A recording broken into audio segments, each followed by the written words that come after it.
Assalamualaikum murid-murid. Apa khabar hari ini?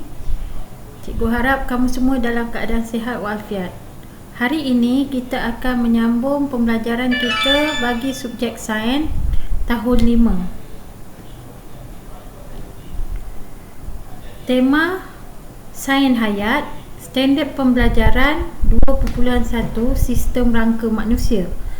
Standard kandungan 2.1.2 mengenal pasti tulang dan kedudukan sendi dalam sistem rangka. 2.1.3 menyatakan fungsi sendi dalam sistem rangka manusia. 2.1.4 kepentingan sistem rangka manusia. Objektif, murid boleh menyatakan tulang dan kedudukan sendi serta fungsinya. Murid juga boleh menyatakan kepentingan sistem rangka manusia.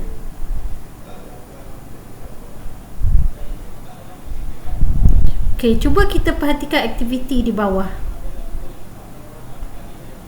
Apa yang kamu nampak? Okey, murid ni sedang bermain papan luncur. Okey, perhatikan bagaimana kakinya, tangannya dan juga kedudukan kepalanya cuba mengimbangi papan luncur tersebut.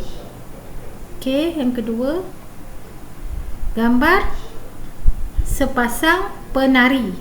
Sepasang penari yang mana mereka membengkokkan tangan, bertukar-tukar kedudukan tangan, bertukar kedudukan ke kiri dan ke kanan. Yang ketiga, gambar penari ballet. Penari ballet ni dia boleh melentikkan badan dia, membengkokkan tangannya, dan boleh melompat menggunakan satu kaki je. Okey, dah akhir sekali gambar orang bermain bola, bagaimana mereka membengkokkan kaki serta disambut oleh kawannya dengan menundukkan sedikit kepala.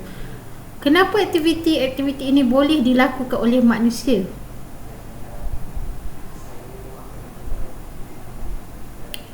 Okey, cuba kita perhatikan keadaan yang kedua ni, situasi yang kedua di mana seorang lelaki telah mengalami kemalangan dan anak kecil ni berfikir sama ada lelaki tersebut boleh membengkokkan kaki dan tangannya. Okey, tapi sebenarnya kaki dan tangan dia memang tak boleh dibengkokkan, sebab dah tercedera di bahagian sendi. Okey, apa dia fungsi sendi? Sendi membolehkan pergerakan dan kebolehlenturan tubuh. Kebolehlenturan tu maksudnya boleh dibengkokkan, boleh dipusingkan. Jadi pergerakan tulang pada sendi ini membolehkan tubuh bergerak.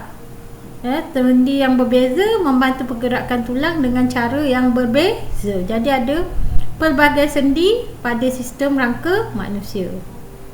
Okay, kita tengok kedudukan sendi. Kedudukan sendi adalah seperti berikut. Di mana sendi ini merupakan penyambung. Sendi ialah tempat pertemuan dua atau lebih tulang.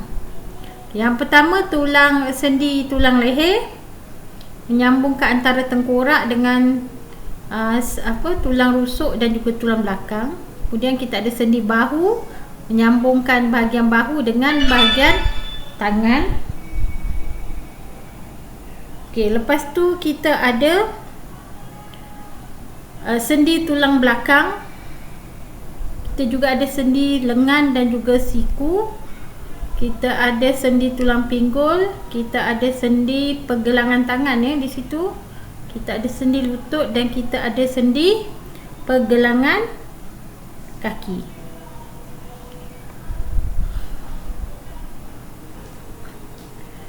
Okey, kita perhatikan kedudukan sendi dan fungsinya. Jadi dekat sini kita dah dibahagikan kepada 3 bahagian.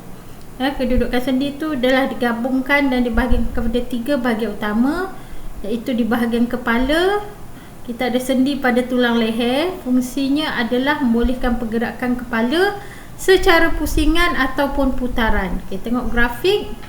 Kepala kita ni boleh bergerak 360 darjah, boleh dipusingkan 360 darjah. Okey, yang kedua, sendi pada tulang bahu, tulang tangan. Tulang tangan tu termasuklah pergelangan tangan dan juga siku, dan juga tulang belakang membolehkan pergerakan bahagian atas tubuh. Okey, atas tubuh. Okey, sendi pada tulang bahu membolehkan pergerakan tangan ke belakang, ke hadapan, ke tepi atau membuat putaran. Okey, tengok grafiknya. Okey, tengok murid yang baju biru tu, kedudukan sendinya, sendi bahu tu membolehkan dia mengangkat tangan dia, mengangkat tangannya. Okey, sendi pergelangan tangan, okey, sendi tulang belakang membolehkan kita, badan kita bergerak ke kanan, ke kiri. Dan gambar di bawah tu menunjukkan bagaimana situasi orang ingin melontar melibatkan tulang bahu. Kalau tulang bahu kamu ni cedera, kamu tak boleh gerakkan tangan kamu. Okay, yang ketiga, bahagian bawah. Bahagian bawah badan manusia disokong oleh sendi pada tulang lutut dan pinggul serta tulang kaki. Okay, tulang lutut, sendi lutut, sendi pinggul dan juga sendi tulang kaki, iaitu pergelangan kaki. Membolehkan kaki dibengkok dan diluruskan. Cuba tengok ni situasinya bila budak ni nak membengkokkan kakinya, berdiri tapi membengkokkan kaki dan juga bergerak. Okey, apakah kepentingan sistem rangka manusia? Terdapat 4 sistem kepentingan sistem rangka manusia yang utama, iaitu pertama, daripada duduk kamu bangun. Apa kepentingan dia? Membolehkan manusia berdiri. Okey, gambar yang kedua. Bayangkan kalau tak ada tulang rangka, daripada boleh berdiri, kamu melepek macam tu, jatuh. Tak ada tulang, tak boleh berdiri lah. Jadi apa yang kedua kepentingannya? Menyokong tubuh berdiri untuk melakukan pergerakan. Kalau dah macam tu, tak bertulang, macam mana nak bergerak? Okey, yang ketiga, menyokong memastikan dia melindungi kita punya tulang rusuk tu, melindungi kita punya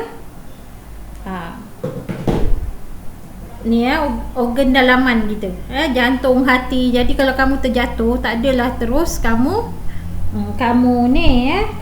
cedera parah, sebab ada tulang rusuk lagi melindungi tubuh badan kamu. Okey, dan yang akhir sekali, melindungi organ dalaman. Okey, dan yang akhir sekali, okey, cuba tengok gambar ni. Okey, melindungi otak. Jadi kita ni, kepala kita ni di luar kulit. Kalau tak ada tengkorak, kebayang kalau kena benda keras, kita punya kulit tu akan pecah otak kita kan. Jadi yang keempat adalah melindungi otak daripada tercedera. Sebab otak ni kalau bukan saja pecah akan mati, kalau otak kita tercedera, bergegar pun dah boleh menyebabkan otak kita mati. Jadi kita tak berfungsi dah, macam kita macam dah matilah, otak dah mati, tapi sebenarnya kita tak mati lagi. Okey, rumusan yang kita belajar hari ni, kita cuba tengok semula dan cuba ingat balik apakah sendi yang ada pada sistem rangka manusia. Yang pertama, sendi tulang leher, sendi bahu, sendi siku, sendi pergelangan tangan, sendi tulang belakang, sendi pinggul, sendi lutut dan sendi pergelangan kaki.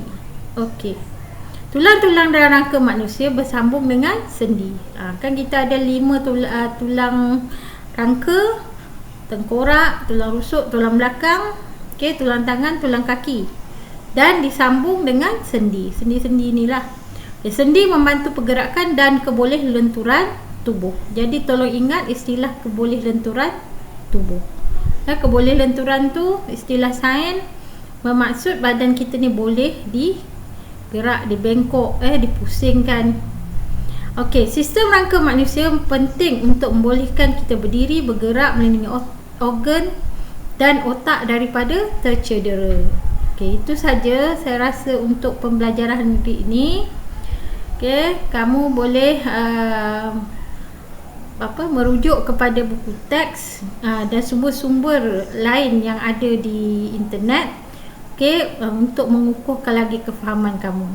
Okey, sekian saja untuk hari ini. Kita jaga kita. Assalamualaikum.